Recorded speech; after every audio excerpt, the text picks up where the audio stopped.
Sitting here with Sal Baskin on October 27, 2008 in Tel Aviv. Why don't you tell me a little bit about your family growing up? Came from a very vibrant Jewish family. Religious, Zionistic, warm, and giving. In spite of all that, I left home when I was 17 and a half. Where? Went out to California. Where did you go? From Chicago, which was an unusual situation for somebody in a family background like mine. Perhaps they thought that there wasn't anything going to come out of me, so they didn't want to fight. There was reasons for that. I won't go into that. And they helped me pack a little pack, and my dad drove me out to where I got a ride. He started hitchhiking to California. And in California, I met some friends of the family, and I began to work in a hospital for a meager sum, but I began to learn welding. And I became a welder, and then I was enticed to go to San Francisco, near Sausalito, where all the Bay Area was one big shipyard after another.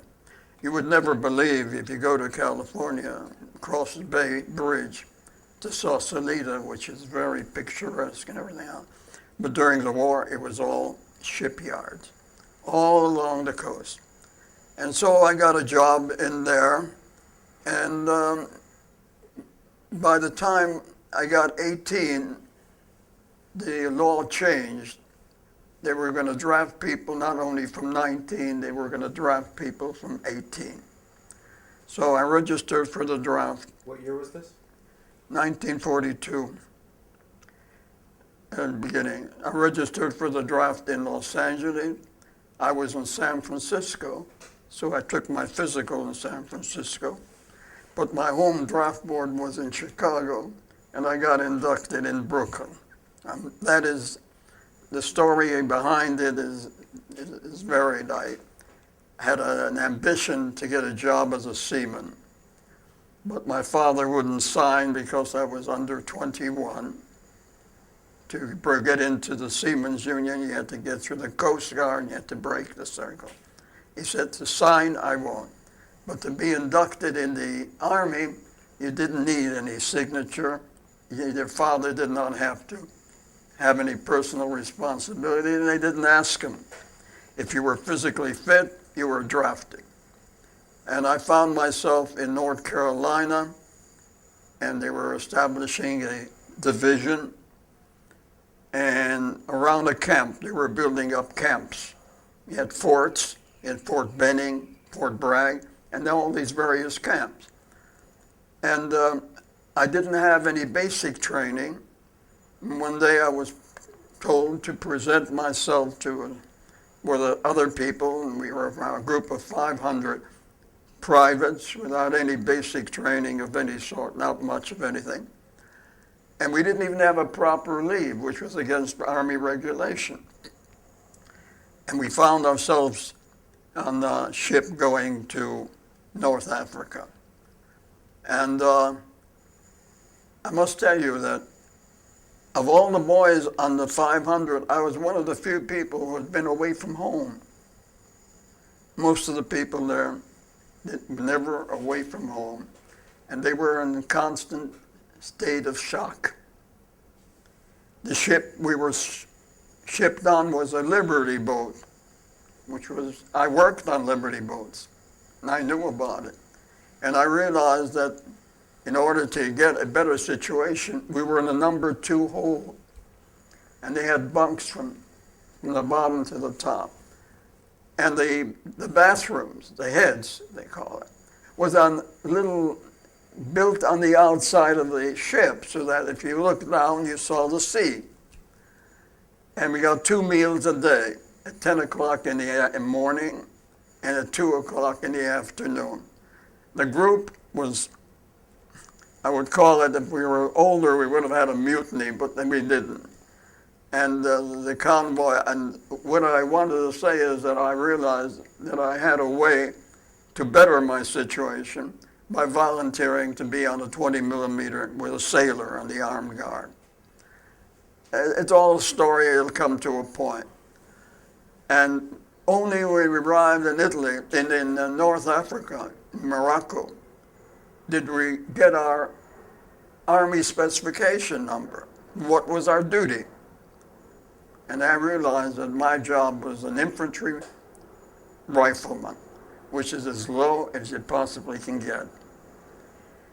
And we took the train, and we finally came to a replacement center, and then we finally got to a battalion, and then to a platoon, and we didn't have an officer, we had a sergeant. And we were a sad-looking group of 5 of us, you know. And we had old 3 rifles to carry with it. And he told us to go into the company headquarters and throw the piece of shit. It's an old 3, means it was developed in 1903, one, you know, bullet shot. And we we all got an M1 rifle. And he took the M1 rifle and he said something very interesting. This is a gas-operated, semi-automatic, takes a clip of 8. You sleep with it, you eat with it, you shit with it, and maybe it'll help you get home to your mama. And that was my introduction to the United States Army. Later on, we went in Italy, and we fought all along the Apennines. I was in Italy close to 2 years. I don't remember the summertime. I only remember the winters, the snow, the mud, the mountains, one hill after another. And in the course of time, I got to meet a cousin of mine who was in the British Army. I won't go into any more details of that. So I got involved with the illegal operations of that. What year is this now? What year is the war is over? No. During the war, he would come up with me, and one time, he wanted to come with me to the front lines. You were still fighting? Oh, yeah. And I took my cousin, and I got back to the company. And he was from Israel? He was an Israeli, Palestinian, British Army soldier. He was a lance corporal. And the American Army didn't pay attention to him. We didn't care whatever he's doing or anything. And I got an order at that time to leave my position as a front line and to become a general's map maker, division general's map maker. Well, if you know anything, if anybody has any sense, it's like taking someone out, or like someone will say to you, you don't have cancer, it's just a mistake, and now you've got to deal with your lifetime. Took me out of the front lines. And I've had my cousin, so I schlepped him around. And we met the general, and I said, General Ryder, this is my cousin in the British Army. And he says, yeah, well, how are you, soldier? Are they treating you right? You getting enough to eat and all that? That was General Ryder. And then he went back, and he had a lot to say, because actually we got into a battle fight where we lost 13 killed and 13 wounded in Chechnya. It's north of Czechoslovakia. And I'm telling you all these things because it gives you a little background. And I stayed at the division headquarters taking care of the general's map. It's very romantic, it's very interesting. Tassa, all the movements. And this is after we took Rome and after we landed in Normandy. So we had a maps for this and maps and that. But I realized that the place was not for me. is what we call in the Army full of chicken shit, bucking for position. Maybe they were worried about I'm coming from combat and these people. So I went to the G3, who was a chicken colonel, and I said to him, I didn't say I would like to transfer back to my unit. I said, I'm going back to my unit. And he said, well, I can understand that, and all that. I was in the Rangers and all that. And I took my little pack. I went back to the battalion, to the division, to the regiment, to the battalion. And my battalion looked at me and said, Commander looked and said, you're crazy, but I'm glad to have you back. And I got a field commission, and the job of an infantry lieutenant on combat is the most difficult job in the Army, and most casualties come from that group. Because the United States had factories of putting out second lieutenant infantry from Fort Bragg and wherever it was. And the soldiers would come out 90-day wonders, and they'd be officers full of enthusiasm. You were talking about the 90-day wonders. Yeah, בסדר. I came out of the war, okay. But as I was telling you, that Italy to me is the mud and this. It's a Apennines mountains. It's like the spine of a herring, and everything else is very short. And the Germans were able to keep us pretty well in position. And then they moved the troops around. They moved some further north for the invasion of southern France, and they put others. And the 34th Infantry Division remained in Italy all the time. And at the end of the war, we had around 30,000 casualties. The war was very difficult for us. And taking into consideration that 80% of the soldiers in the United States Army did not even hear the sound of artillery. So the war was carried by 20%. And of the 20%, 80% was in the infantry companies. So you can realize what the whole thing was all about. It got to the point where we had antagonism to the rear echelon, to the point of stupidity. I won't go into that. And the war ended, and I was involved with the Haganah and everything else. Did you know about what was going on in the concentration camps? No. We knew. Now, give you an example. My father asked me when I was told him I was going to be in Brooklyn, I was finally caught up with me, go into the Army, and he's a Chabadnik. He studied in the yeshiva. And he asked me to see the Rebbe.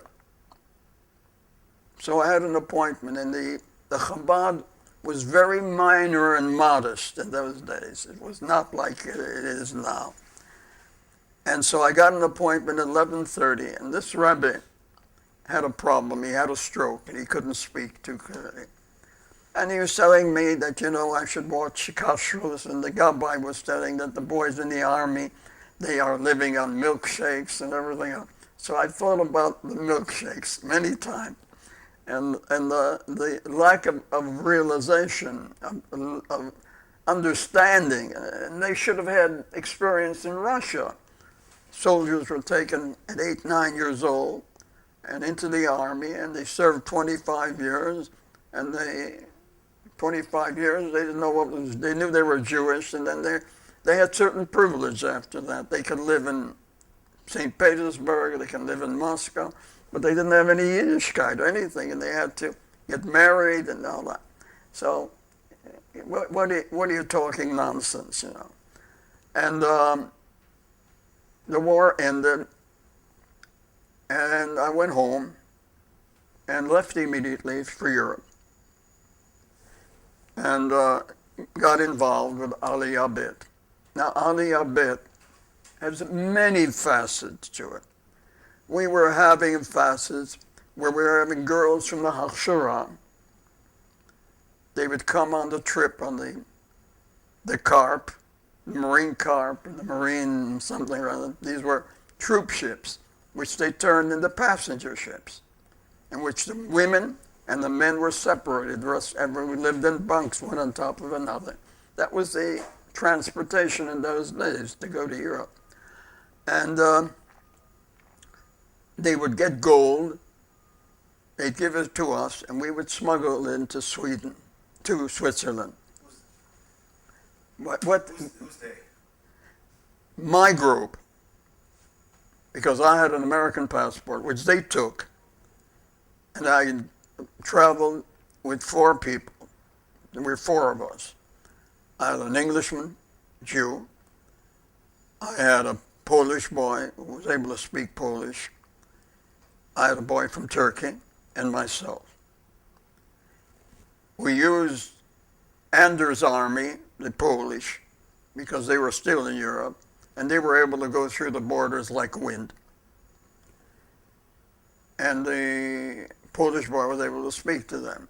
They knew English too. And we had problems. And I had problems with the English boy who was operating for himself and operating for us at the same time. And then he had an incident, and I had to get out of the country. And I went to the head of the Aliyah Bet. Who was that? Shmaya Tzameret, whose boss was Shaul Avigdor Merovich. And until I got to see him, and I spoke to him in English, and somebody would translate in English, more or less. I knew Hebrew, but not enough. And I said, look, I got to get out. You got my passport. And he made the sign that I'm a big boy, you know Europe, get out. So I said to him what I said, and I walked. I had Siemens papers, American Siemens papers. I'll show you the papers if you want to see them. And I get shipped out of Antwerp, where that was my base, where I was familiar. I knew the places around there. And I arrived in the States, and I got a passport. And then I got a job. I couldn't go back to Europe. And I got on a boat that went around the world. I'm giving you a little background. All this time with the proposition of finding a way to get to Israel. Well, I just want to take a step back. After the war, you went back home to Chicago? Chicago. How did you decide to get into Aliyah Bet? How did that? Well, I knew the people in the Aliyah Bet when I was in the army. From your cousin? Or from my cousin. So how did you arrange to? Well, I knew where their offices were. The point. I knew where let's see. Now that's a problem. Convalescent Baskin. Okay, convalescent. And the war was just ended, and the Jews were coming back and were established. And we had 18 camps, Grand Aranas and St. Jerome and all the rest of them. Now, is this considered part of the Bricha? To try and bring people from? There was something, the Mossad was not like the Mossad we speak now, was the organization that Shaul Avigdor.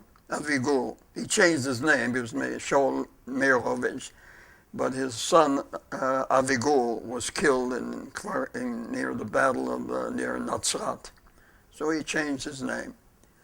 And he would do things on his own. He wouldn't get any government and any permission from anybody, because he actually operated the Pan York and the 2 big ships that were.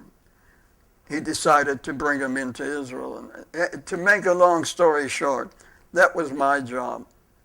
And I also worked around in the place. I found myself back in New York, and I shipped out and I got aboard a ship that's an Isthmian line out of New Orleans, out of Mobile, and we're going around the world, and we got off in China. I jumped ship in China, in Shanghai, and then I got to an idea on a ship that was going by way of Suez, and I jumped ship in Suez.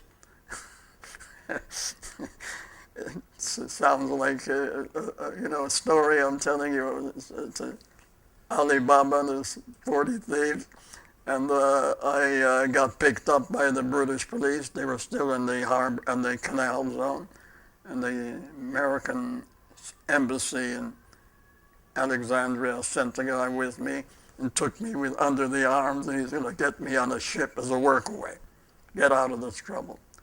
I got back to New York, and then this time I took a ship again to New York, got into Le Havre, and went back to the Rue des Convalescents. I didn't know French, It's one of the languages I don't know. I can know French. And you go to a hotel, you have to give them your name and your birthday. And she said, Renaissance, or something like that. I didn't know what it was, so she pantomimed to tell me, when you were born, until I realized she was my date. To make a long story short, I arrived in Israel on the first ship that there was no blockade. They were still there. The harbor of Haifa was still closed, but we were landed in a little port. There was Jerusalem, Tel Aviv harbor was open, but they decided because we had a little ship with potatoes. And under the potatoes, we had Spanish Hispano 20 millimeter guns, new guns with grease. New stuff, alte Sheikh, alte Sachen.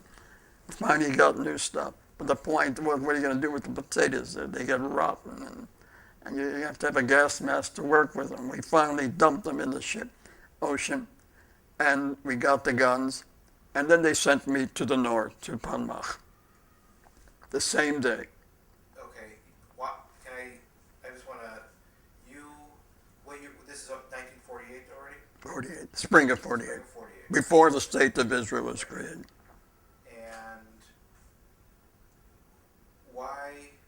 When did you decide that you wanted to go to Israel? When did you decide that was something that you wanted to do?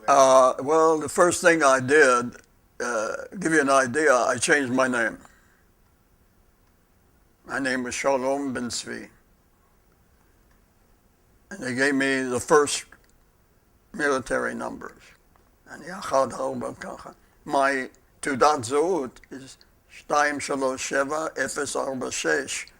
On Shmona, it's one cipher less than everybody. I was the first group. And when did I decide?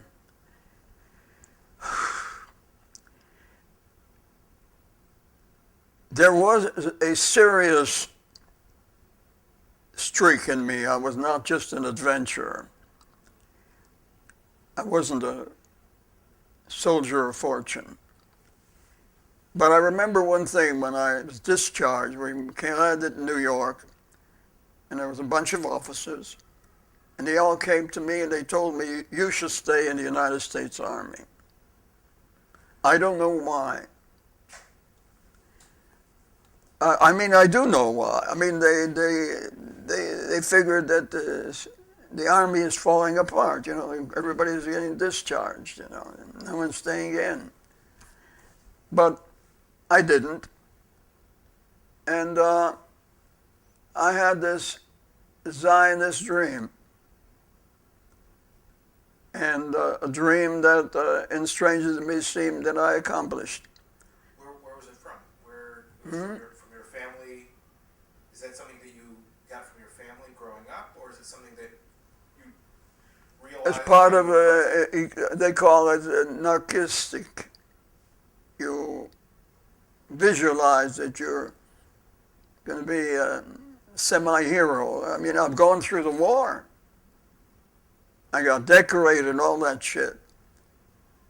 But I had this instinct, maybe I promised my cousin we'd be in the army together. And when I met him in Israel, he had been wounded in Tantura. I was up to his family apartment. He walked in, and what did he tell me? I knew you were coming, but why did it take you so long? I mean, he had no idea, no concept what it was that took me. I mean, it was a barrier, everywhere was a barrier. And maybe that was the reason. And I went, I did not even go back to the Palmach. I just picked up my little bag and I went to Bet Lid, where the camp was. And I waited outside of the battalion commander. And he finally called me in. And he said to me, "Oh, American, cousin of Amancia. I was born in Norfolk, Virginia," he tells me. Norfolk, Virginia. I said to him, I didn't say it to him, but I looked at him and I said to myself, Norfolk, Virginia, that's the asshole of the United States. What's he so proud about? Sailors and places crowded with seamen and hookers and everything. Okay, so he says, okay, and he says, take over his platoon. He had no idea. I gave him my card and showed him an infantry lieutenant, and then, so another guy comes, said. And then he sent me to Pluga Dalet, and then I finally took over Pluga Gimel, the Pluga Datit. And then I finally ended off as being a battalion commander of Yechidat Siyur Sheva. The war was a difficult war. It was short and long. We weren't always fighting. We had Pula Dani. I got involved with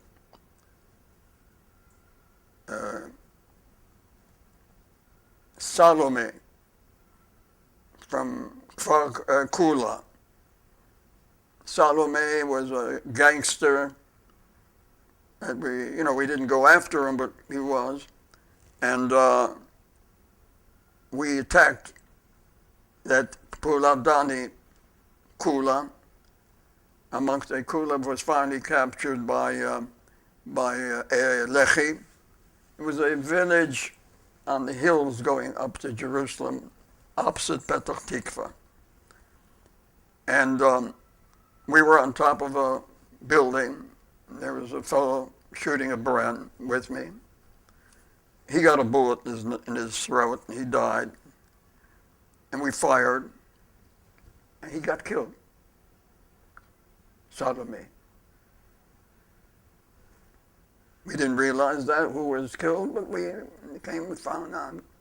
And he was, his son grew up in Lebanon, and he's the one that involved with the Munich attacks. And so that this small thing goes. To make a long story short, during the Chofish, I go to Bet Hashita, Kibbutz Bet Hashita, to meet my cousin, who was one of the founders, Hadassah. And she's working. They tell me to go down to where her apartment is. What year is this? When is this exactly? What's that? When is this exactly? 48. After the... Not after. There's always war, It's always something. And I take Chofish and hitchhike, And so I go, and they tell me where her apartment is. It's a long building with little apartments, and the windows are down below so you can catch the breeze. It's very hot there, It's the Emek, not the Emek Israel, it's Emek Bet-Shan properly. And I get to the place, and it's dark, and there's a guy sleeping on the balatot. It's cooler in the summer. Yeah. I said, excuse me. He says, what's your name? What do you want? I said, I'm looking for Hadassah Amrami. He said, this is her apartment. I look at him, and son of a bitch. It's the bastard that wouldn't give me my backing to get out of Europe. That's Shmaya Tzameret. We became friends later on, and that was all it. All these things happened. Now, as we moved south,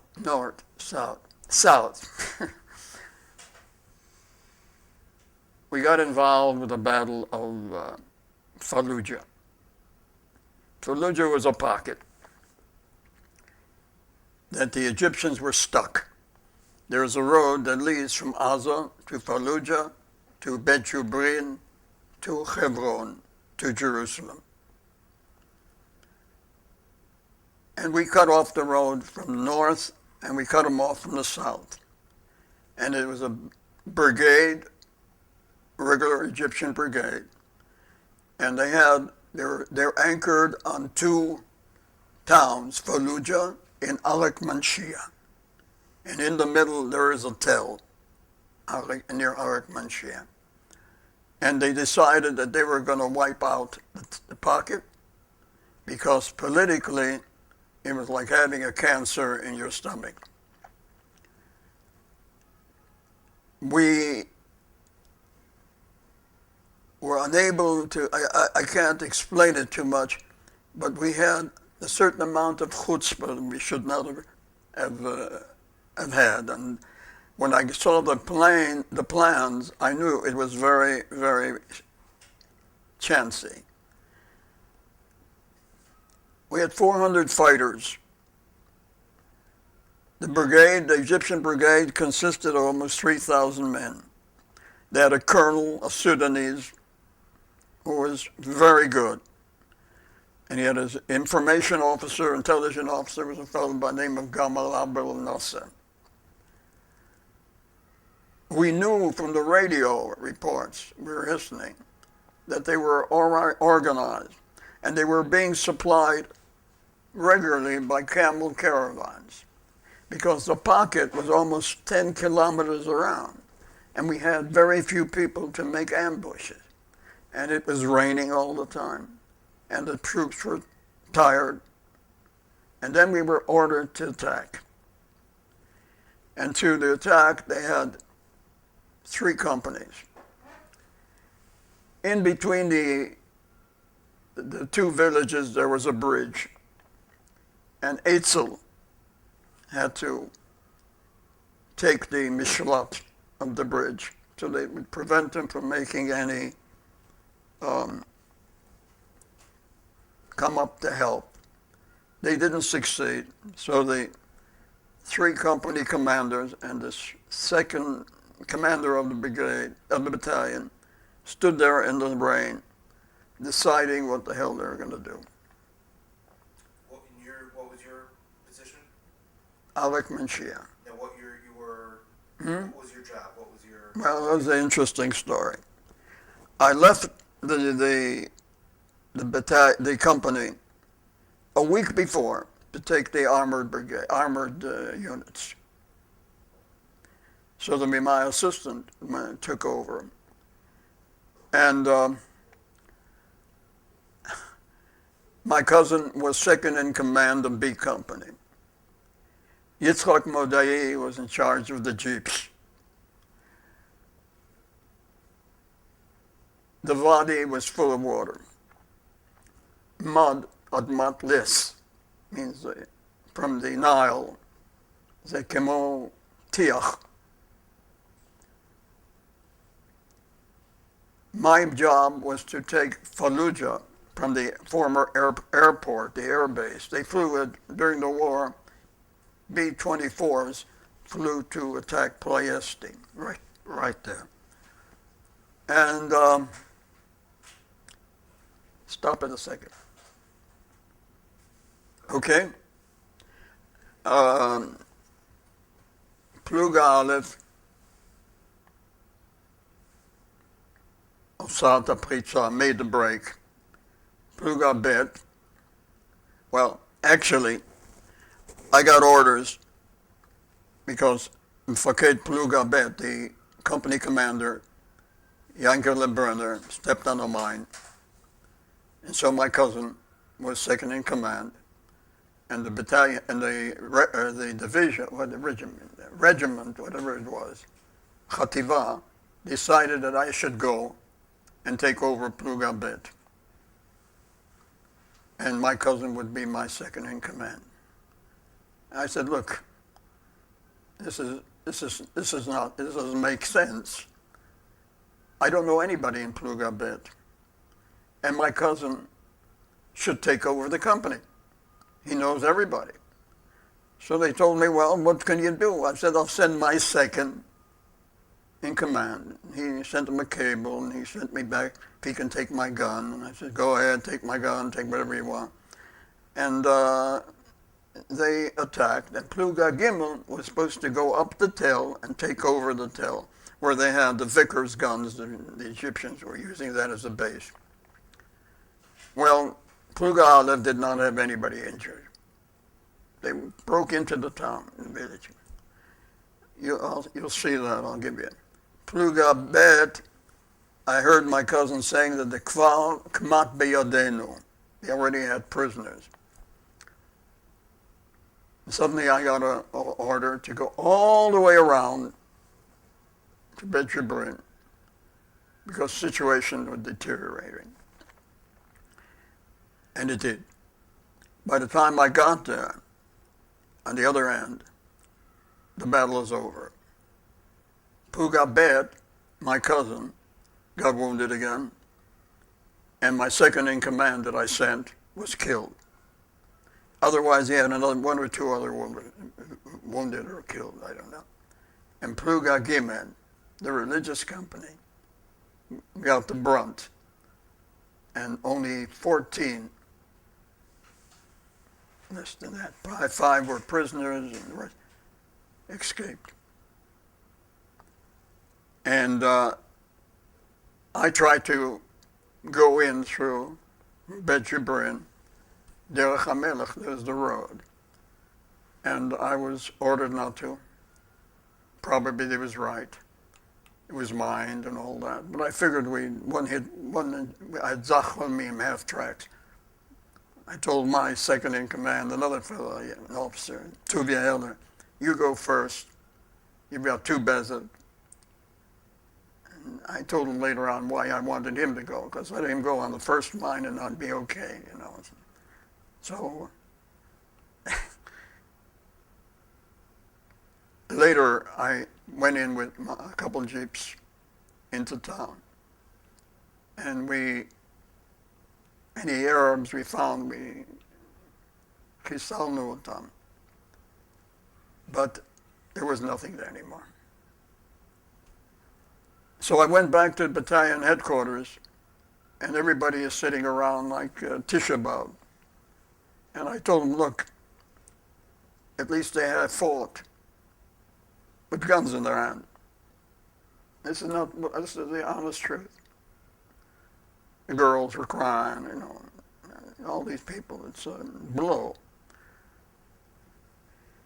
And they asked me if I would take Pluga Gimel over. I said, look, I'm in an armor unit. I'm organizing them. There was people from Machal. It doesn't make sense.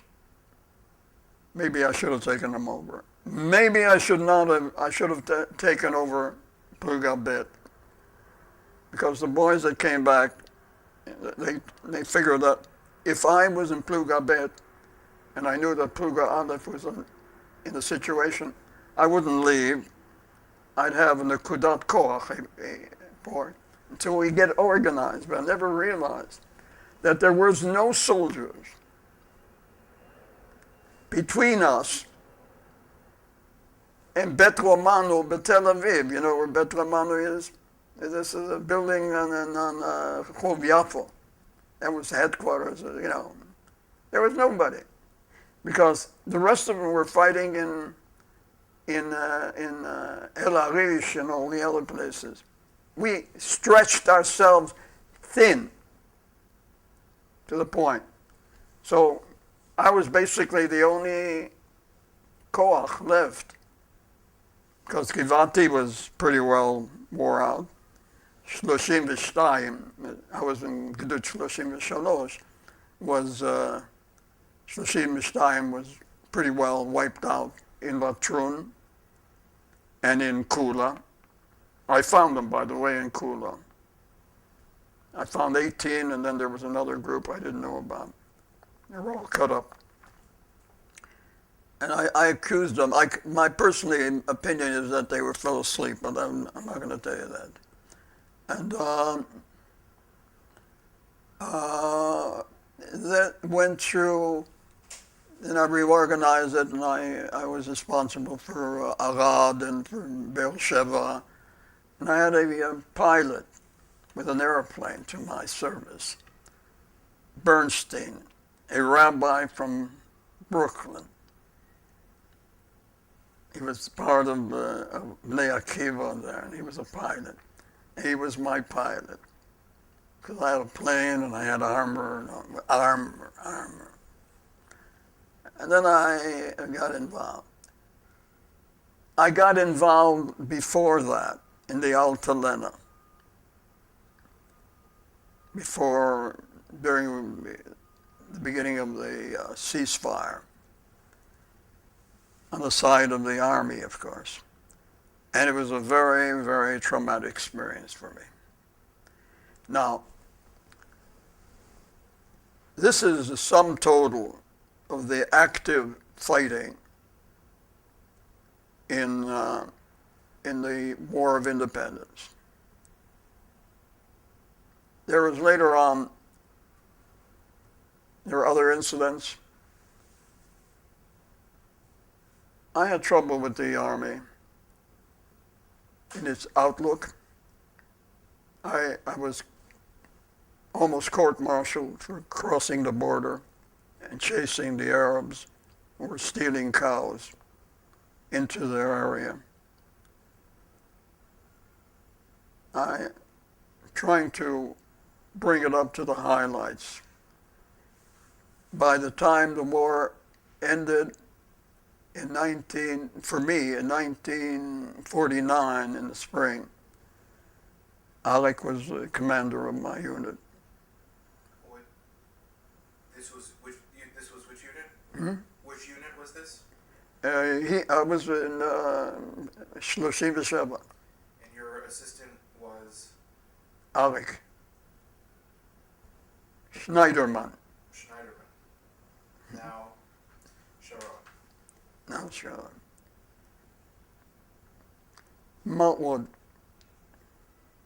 אני לא הייתי במלחמת סיני. הייתי במלחמת ששת הימים. הייתי במלחמת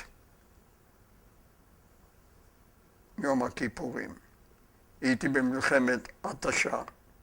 הייתי מפקד מעוז, Dayan was looking for volunteers, former officers, to take care of these outposts for a month, to give the young kids a little maturity, you know. And I enjoyed that. I met my son, oldest son, in the Chinese farm battle. We crossed the canal together, and later on he got hurt. And then I traveled in the Lebanon as an artist. So I've been through 4 or 5 wars, and I don't know. I really don't know many people that had so much combat time as I did. You know, the Marines in the Pacific had battles, real tough battles, but it lasted a couple of weeks, a month. And they were really there. Some of them, the battle in Okinawa is horrendous. Casualty figures were tremendous. And in the United States Army had tough times in the Herdian forests in Italy, in France and Germany. It wasn't always sweetness, but I'm still around. And that's basically my story about the Battle of Yom Ha'atzmaut. It lasted officially from November 1947 to around 1950. And I later on made a monument for the Battle of Tel Aviv, 1951, 1952. And I realized the difference between the army now and then. In the Battle of Motila, which I did a book on it, and I did a monument, first thing I must tell you that the newspaper accounts were unadulterated bullshit. There were 45 people were killed in the course of four days. The battalion commander was Gandhi, Levy. The brigade commander was Mayor Amit. And none of them got within 2 kilometers of the front line during this 4-month period, 4-day period. And most of the boys were Olim Chadashim, 2 years in the country. And it's just by a chance that a plane disobeyed orders and fired. And the Syrians retreated. The tragedy of Kfar Etzion, you know. 250 people were killed. Women, children, I don't know about children. I think they were all evacuated. And the Shayarot were horrendous losses. 1% of the population was killed. Not speaking how many were wounded. My oldest son is named Yehuda, but not after my grandfather. He's after my wife's uncle, who was killed as a policeman in Jerusalem. And you wonder how it worked out. Just how it worked out. There were a few people that carried the boat.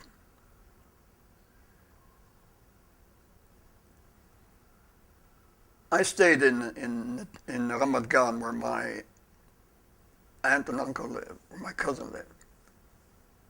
And they would always have police searching for mishtamtim, those people who didn't serve, underneath the beds.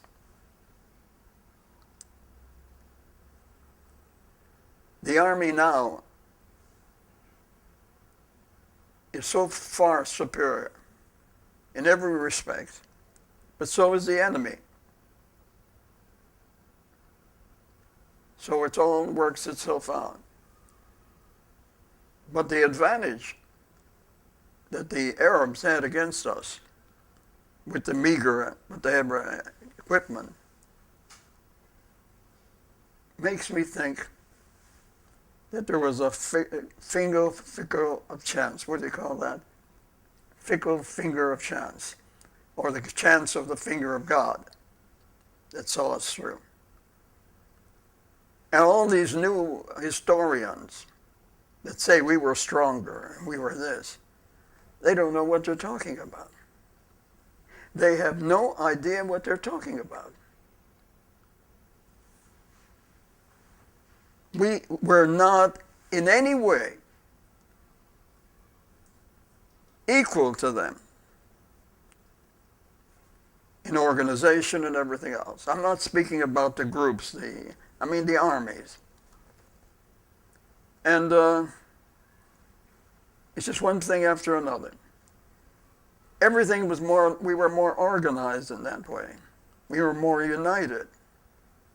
we were more under the threat of annihilation. We had no choice. Every group of little villages was machoz, so they had a couple guns. And sometimes they gave over their guns for a pula.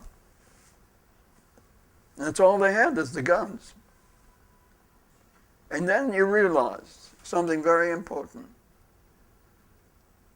that when you don't have a gun is almost a religious object. And that's I noticed by the United States Army.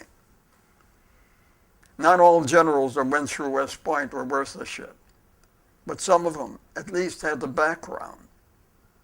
And so the United States Army was built up around a cadre of people who knew how to organize it, because otherwise you just got a horde of people.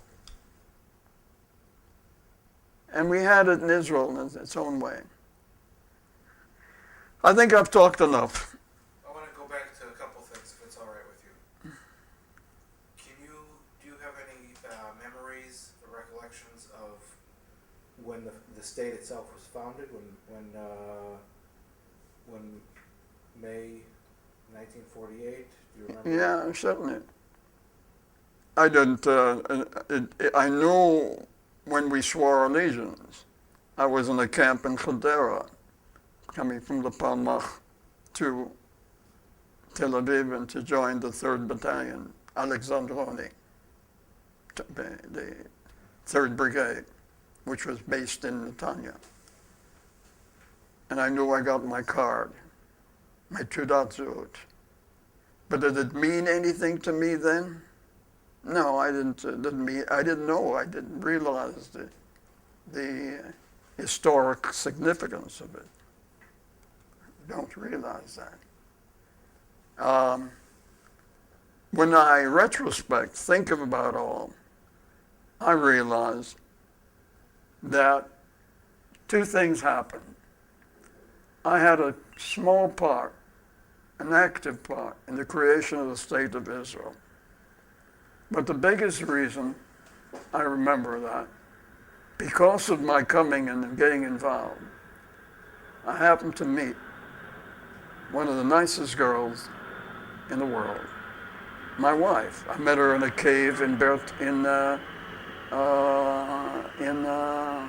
Jubrin. Modayi was commander of a Jeep company. And the day before he came and gave me over the Jeep company to unit, to addition, he decided to make a party. So he invited the girls from the Bet Cholim Ziv, where she was working as a nurse attendant, to come over to the party.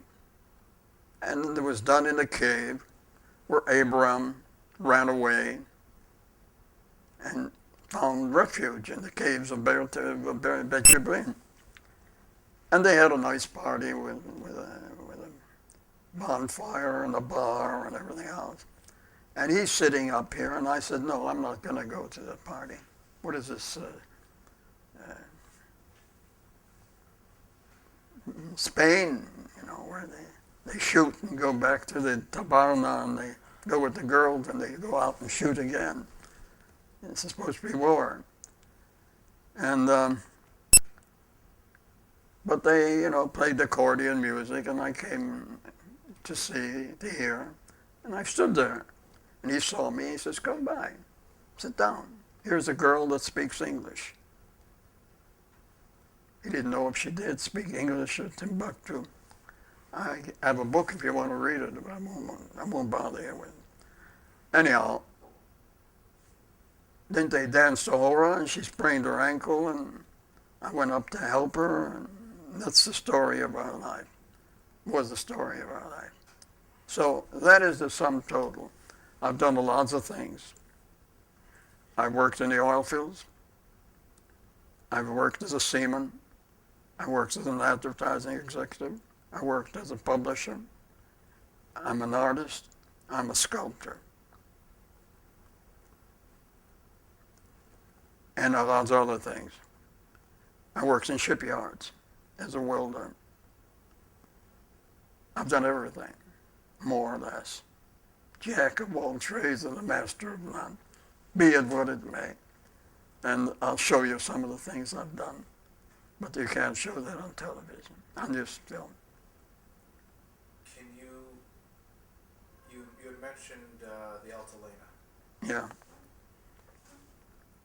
That was the 3rd Brigade that was, the Alexandroni was asked to confront the ship that was coming in? Oh, the Altalena. I knew the boys in France. They were operating as a commercial venture between Algiers and Marseille. But they had lots of equipment. They had lots of equipment. And they had lots of people. And they came to Tel Aviv when there was no more British. And they got into an argument. They said, we'll take all your ammunition, give it to you. We'll keep some for the Eitzel. After all, there's a legitimate point. And Ben-Gurion was adamant against it. And so we thought it was resolved. And then a jeep of Palmach came with Bezel, and they opened fire, and the boat left, and they landed back into Tel Aviv, and it burnt up, and people were killed, and the whole thing was a tragedy. And I give Menachem Begin all the honor to prevent a bloody civil war. That's a fact. The rest of it is bullshit. And he spoke about it, putting it up, Bet HaMikdash and all that, the gun that shot. It was nonsense. Then he went and put the Eitzel into the army too, and that ended all the problems. But there was lots of rancor and bitterness. And I know who started that, the Palmach. Because one of my boys was killed. And it wasn't that they started it, צריכים להרוג אותם. The first thing I saw in Israel was the severe division in the country between the Palmach and the army, Haganah, and the kibbutzim. You know, the first years of the war, outside of the religious company, the religious community was not in the army. There was no officers. There wasn't an Eitzel officer that was had any command in the army in the beginning. They were sucking hind tit all along. And as years went by until now, the army is a chatak, a group. This is a personification of the people. You have more Lufim Edot HaMizrach. You have more Kibbutz Sigod. You have many. On the contrary, they are worried that there are too many. But the army was not represented. It was representatives of the Yeshuv Ovedet, Moshavim, Kibbutzim. They had it. They controlled the Manganon. And so it all changed.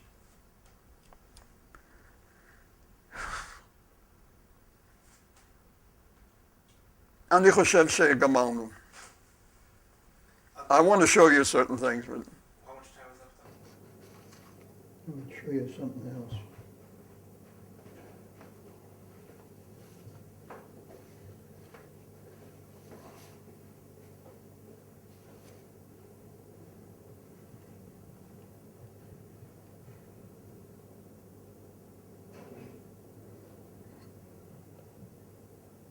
משתמש עם הרבה, זה הים.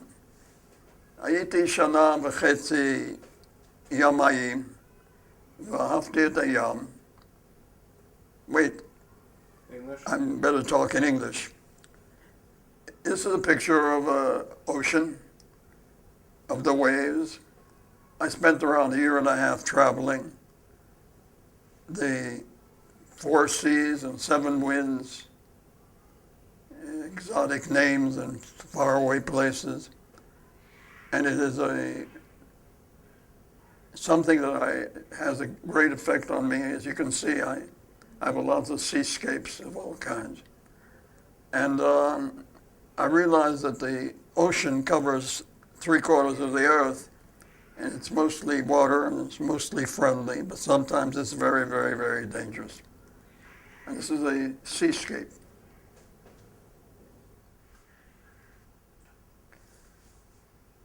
Okay. This is a picture of my family, it's a small family. When I worked in the oil fields of Oklahoma and Texas, my wife, who recently arrived from the Holy Land, and when the people in the Bible Belt area found out that she came from Israel, they were very, very impressed and very anxious. And she found herself giving lectures in churches because to them, the Mississippi River, as it flows grandly down to the bay, to the Caribbean, doesn't mean anything. What is really important to them is the Jordan River and the Sea of Galilee, where Christ walked on the water. And that you can see is an old house we stayed in. That green little car was a Willys station wagon. And that's my son, who died 5 years ago when his liver transplant did not take. And that's about it. It has a tremendous meaning to me. It is not for sale.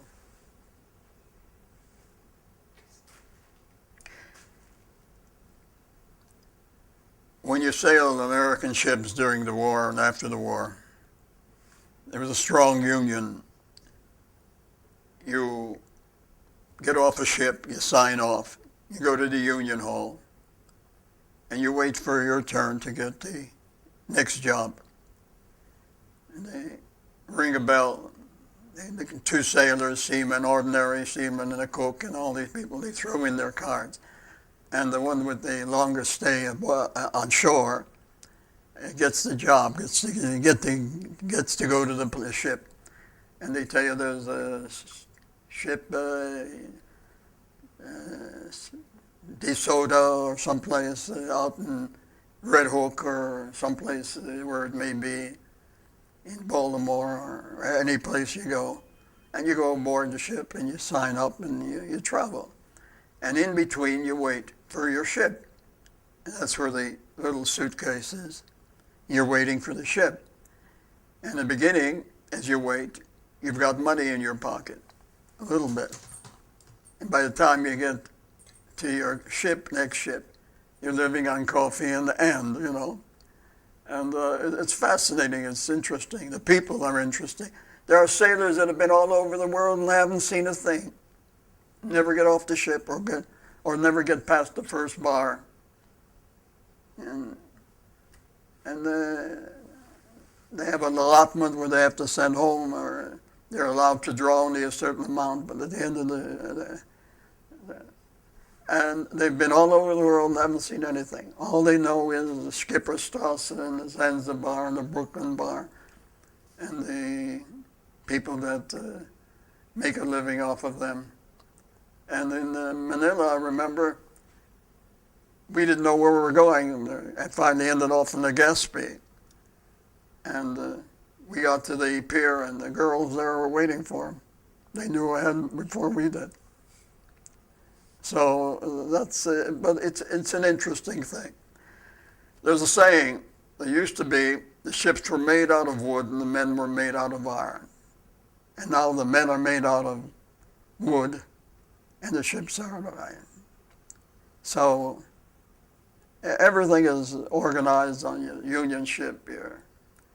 You get 3 meals, you get a night lunch, and you get tablecloths and 2 meals and everything. And everything's written on the contract.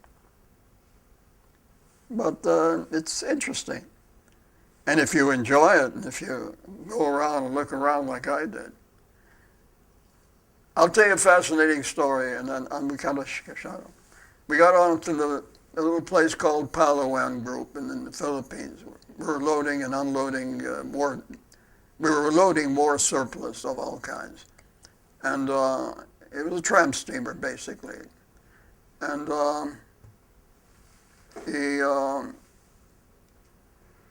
I got off. There was no pier, it was a lighter ship. And I walked and I saw there was a village. Not a village, a hacienda in Copra. Sort of Somerset Maugham, story about that. And there were people sitting on there. So they saw me, so they waved me on.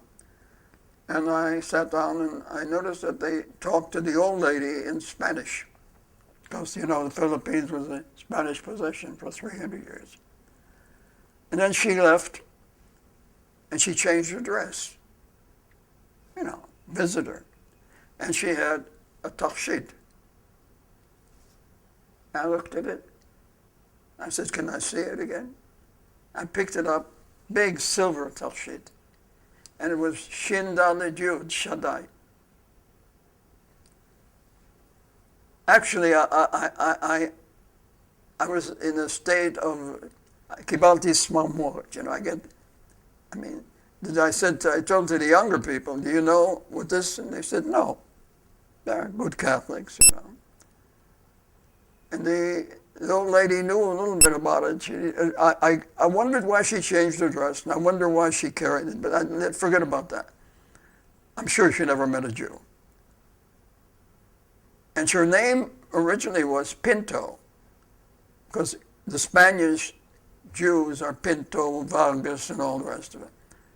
And she got it that as an heirloom from her grandmother, her grandmother who was a Morano. How about that? Wow. Yeah, shit. That's what happens. Do you want to do these? Do you want to do Painting that has significance to my wife. In the middle is a house, and on the second floor is where they lived. They lived 7 children, 2 parents, and a grandfather in 1.5 rooms in Mea Shalim. Would you put up with it now? Under circumstances, you would. And that was it. And they all came out very well.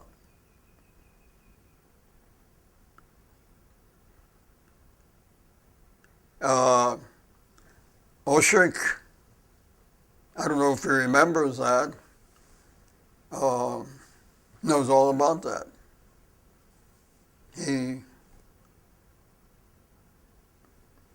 That's where his grandparents came from.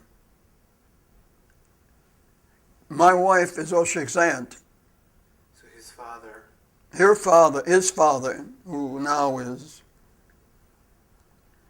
my wife's, was my wife's brother.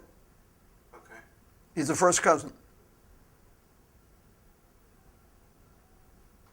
of my children. Mm-hmm. I'm an uncle. Right. The same thing of Benny. His father is my brother. Right. Or Joseph, or Philip, or... Hey, when did you start... How did this come about, to do the memorials and monuments? Well, there's no one to do it, so I had to do it.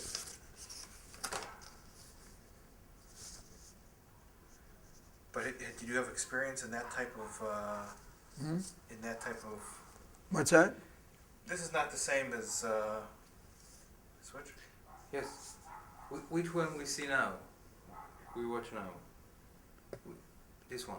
This is Kiryat Gad, commemorating the Pulga Datit, a Ner Sheni Shechanukah. I want you to take this too. What you say about This one? is the centerpiece of the Andalta of the Chativa in Netanya. I took the stone out of the מקום במצפה רימון, יש מחצבה, because it's got a hardness. We couldn't take it in one piece because both stones weigh 72 tons. And we had to break it. I had to ship it to Haifa and saw it and all the rest of it. When I think of what went through there, and the chutzpah I had to take the job, to do it. This is in English. It's this is the centerpiece of the.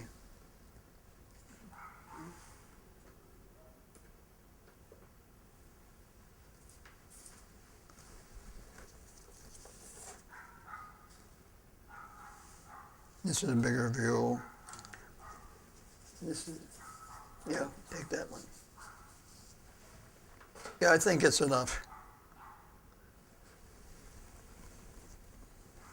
Okay. Okay.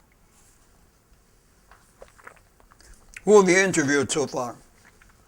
Who have I interviewed so far? Okay, and it's a man volunteered who's a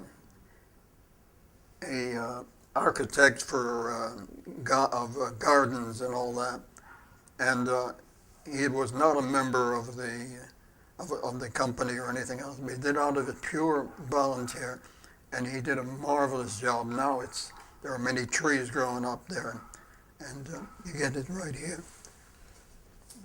Mm-hmm. Put it on top. You see, he did that, all volunteered, and of course the man is sick and he's in an institution and completely. What's this? This is a scene. I used her many times. And this I did when she wasn't around. She wouldn't. Just a scene. Who are these people? Hmm? Who are they? Nobody. Nobody? My imagination.